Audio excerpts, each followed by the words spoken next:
If you're excited for Daredevil Born Again, you're going to want to check out the comic book inspiration for that story. Let's take a look. Okay, what I have here is Daredevil number 227 from 1986.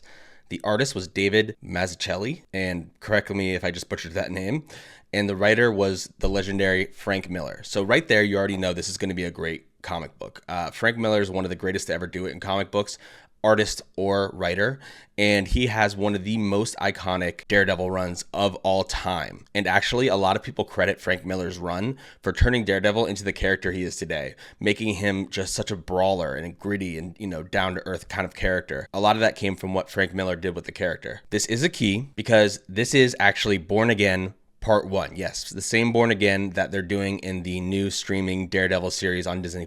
So it begins in this issue of issue 227 and it ends in issue 233. It's also a key because this is when the Kingpin learns of Daredevil's identity, and this book won the Kirby Award in 1986 for best single issue. So this is a pretty cool issue, and it's pretty awesome that you can pick this up for $20 in high grade. This arc of Daredevil is very much a character defining arc. Basically, I don't want to go into too much of the plot because I don't want to give too much away, but Karen Page, and I doubt they'll do this in the show because I don't think they're going to go this direction with the character of Karen Page, but in the comics, she ends up becoming a heroin addict and like a stripper in Mexico or something.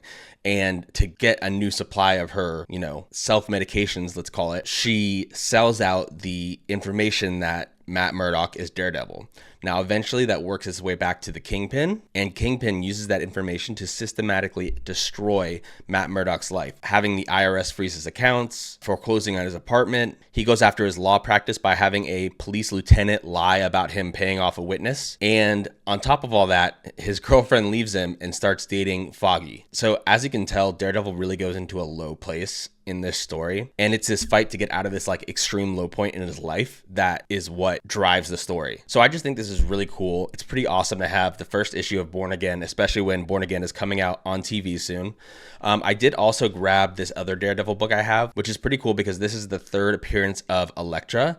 This is Daredevil 174 from 1981, and this was also written by Frank Miller. This one was also actually drawn by Frank Miller as well, though. So again, this is just another really cool part of Frank Miller's total run on Daredevil. It is a key because, like I said, it's the third appearance of Elektra, but it's also the first appearance of the Hand, which is an ancient order of assassins. I think that's pretty cool. One thing that people don't know about the Hand, which I think is pretty awesome, is that the Hand is what inspired the Foot in the Ninja Turtle comics. So yeah, both these issues are pretty cool, and I'm super happy to have them in my collection, and I'm super excited to watch Daredevil Born Again on Disney+.